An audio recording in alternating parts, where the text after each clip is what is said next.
Presents moms కిచెన్కి స్వాగతం.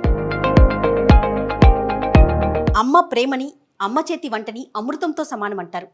కానీ అలాంటి అమృతాన్ని దేవతలు సేవిస్తారు.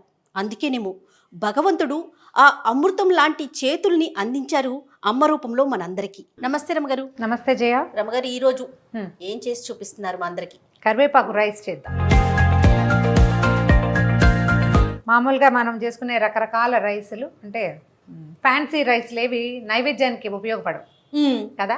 టమాటా రైస్ అంటాం, పుదీనా రైస్ అంటాం. అవి పెద్దగా వాటిని మనం ఉల్లిపాయలు ఉంటాయి కాబట్టి పనికిరాదు అనుకోండి. పులిహోర లాగా ఈ కరివేపాకు రైస్ అని కూడా, కరివేపాకు అన్నం దీన్ని కూడా మనం నైవేద్యంగా పెట్టుకోవచ్చు.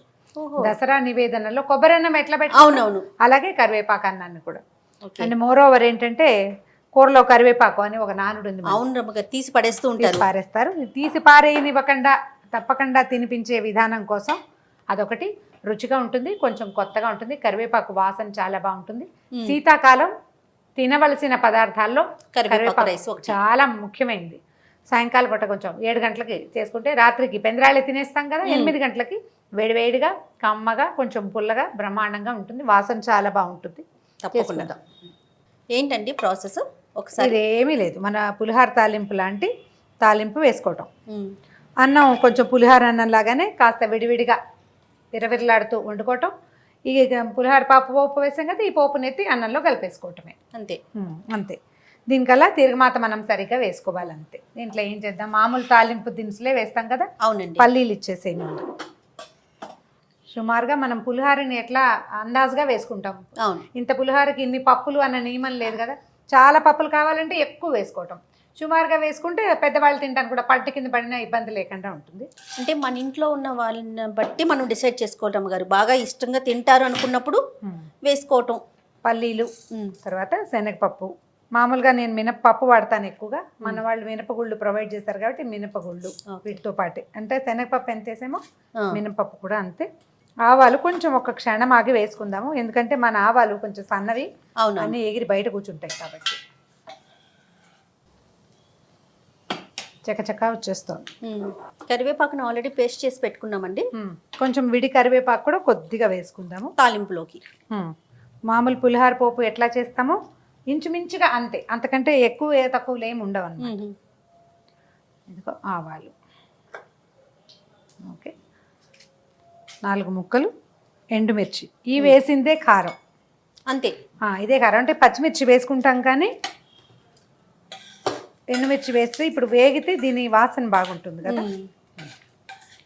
ఇంతపాటు ఇది వేగిపోతున్నాయి కాబట్టి జీడిపప్పులు వేసేద్దాము. నువ్వు ప్రతిసారి జీడిపప్పులు ముక్కలు చేయడానికి నా చేతికి ఇస్తే నేను ఇలా చిన్న ముక్కలే చేస్తాను. అందరికీ తర్వాత ప్రతి ముద్దలోకి ఒక్కొక్క ముక్క రావాలంటే ఇంతంత వేయకూడదు, ఖచ్చితంగా ముక్కలు చేసుకోవాలి. ముక్కలు చేసుకోవాలి. దాదాపుగా వేగిపోయింది. ఇంగువ, కొంచెం పసుపు, ఒక చిటికెడు. ఇంగువ వాసన వస్తుంది చూసారా? వస్తుందండి. సాధారణంగా నూనెలో వేస్తే పసుపు దాంట్లో ఉన్న కర్క్యూమిన్ అనేది కరెక్ట్గా ఈవెన్గా స్ప్రెడ్ అవుతుంది, అన్నానికి పడుతుంది. ఏంటిదండి? పచ్చిమిర్చి, కొంచెం కరివేపాకు. చిటిపట్లాడుతుంది కదా. ఇప్పుడు కరివేపాకు ముద్ద వేసేద్దాం ఇందులో.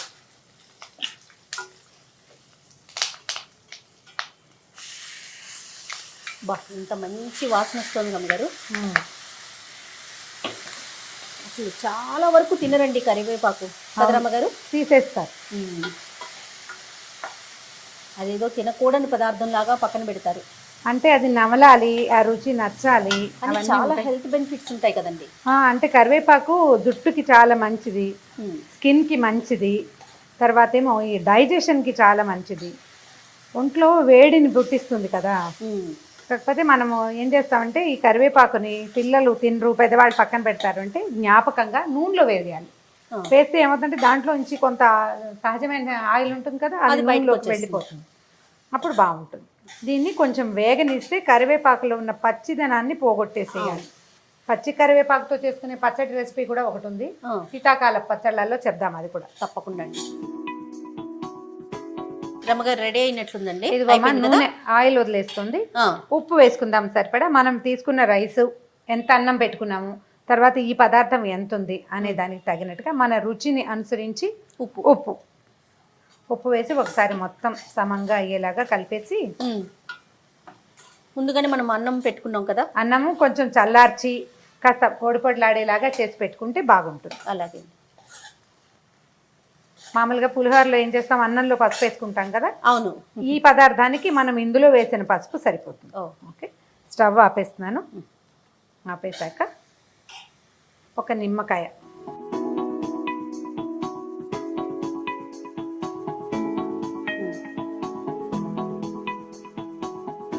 నిమ్మరసం వేసేసాం కదా. అవునండి. ఇప్పుడు దీన్ని ఏం చేద్దామంటే అన్నంలో వేసేసి మొత్తాన్ని ఒకసారి నేను చక్కగా కలిపేసుకుంటాను. రమ్మగారు, దేవతలకి మాత్రమే ఉన్న అవకాశం అమృతం కదండి. అవును. నాకు తెలిసిన పాయింట్ ఏంటంటే అమృతం సేవిస్తే నిత్య యవ్వనులుగా ఉంటారు, మరణం ఉండదు అని. అమృతము అంటే మృత్యువు లేనిది. దేవతలు అది సేవించడం వల్లే వాళ్ళు అనిమేషులుగా, అంటే రెప్పపాటులు లేని వాళ్ళుగా, చెమట పొయ్యదు, వాళ్ళ ఒంటి మీద వేసినటువంటి దేవతా పుష్పాలు గిష్పాలు రంగులు మారవు, అవన్నీ లక్షణాలు. అయితే ఈ నిత్య యవనం కావాలంటే మనం ఏం చేయొచ్చు అంటే మనకు ప్రకృతి ఇచ్చిన పదార్థాన్ని, అన్ని పదార్థాలని వాడుకోవాలి. ఆహార పదార్థంగా ఉపయోగపడే ప్రతి విషయాన్ని వాడాలి. అందులో ఈ కరివేపాకు ఒకటి. దీనివల్ల స్కిన్ చాలా బాగుంటుంది. ఇప్పుడు మనం మన ఆహారంలో చూడు, కరివేపాకు, కొత్తిమీర, పుదీనా, అల్లము అవన్నీ వాడుకుంటామా? అవునండి. వాటిని తీసి పారేయకూడదు, మానేయకూడదు. ఇలాంటి పదార్థాలు తీసుకోవటం వల్ల ఎక్కువ కాలం ఆరోగ్యంగాను యవ్వనంగాను, కొంత అంటే యంగ్నెస్ ఉంటుంది ఎంతో కొంత. మనం ఉన్ననాళ్ళు హెల్తీగా ఉండాలి కదా, మన పని మనం చేసుకుంటూ. అవునండి. దానికి ఇలాంటి పదార్థాలు ఉపయోగపడతాయి. అంటే మనం కొత్త కొత్త రెసిపీలు, ఏ రకమైన ఫుడ్ అంటే హెల్తీ థింగ్స్ లేనివి, ఫుడ్ వాల్యూ లేనివి ఎక్కువ వాడేస్తున్నాం ఇవాళ రేపు. అయితే ఎక్కువ ఫుడ్ వాల్యూ ఉండి స్కిన్కో లోపల ఉన్న శరీర భాగాలకో ఉపయోగపడే వస్తువుల్ని తప్పకుండా వాడాలి. దానికి ఈ పాతకాలపు పద్ధతి వంటలు ఎక్కువ ఉపయోగపడతాయి. ఇప్పుడు ఇందులో ఉన్న ఫుడ్ వాల్యూ నేను నీకు ఇన్ని క్యాలరీలు ఉన్నాయి, ఇంత ఐరన్, ఇంత నేను చెప్పలేను. కానీ ఇందులో ఉన్న ఆరోగ్య రహస్యం ఏమిటి అనేది వాడే వాళ్ళకి తెలుస్తుంది. 4 సార్లు చేశాక అర్థమవుతుంది మనకి. తప్పకుండా. అందుకే మనం తినే ఆహారాన్ని అమృతం లాగా ఉంది అని అమృతంతో పోల్చుకుంటాం. అదే. ఇంకొక బౌల్లో పెట్టుకుందాం రమ్మగారు. పెడదామమ్మా.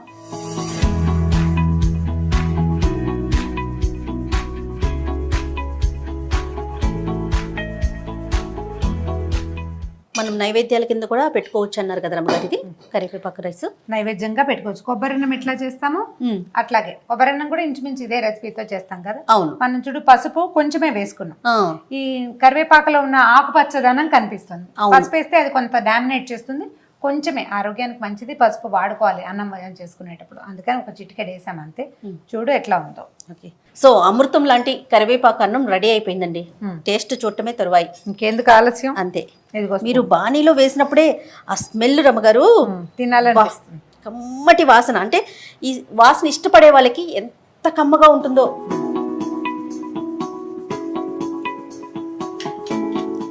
రొటీన్ డైలాగ్ అనుకోవద్దు, అద్భుతం. అమృతం కూడా సరిపోదేమో అనిపించింది నాకైతే. చేసి చూడండి. ఇందులో మనం చిన్న చిన్న మార్పులు మనం ఎవరికి కావాల్సిన వాళ్ళు చేసుకోవచ్చు. పప్పులు తగ్గించవచ్చు, పెంచవచ్చు.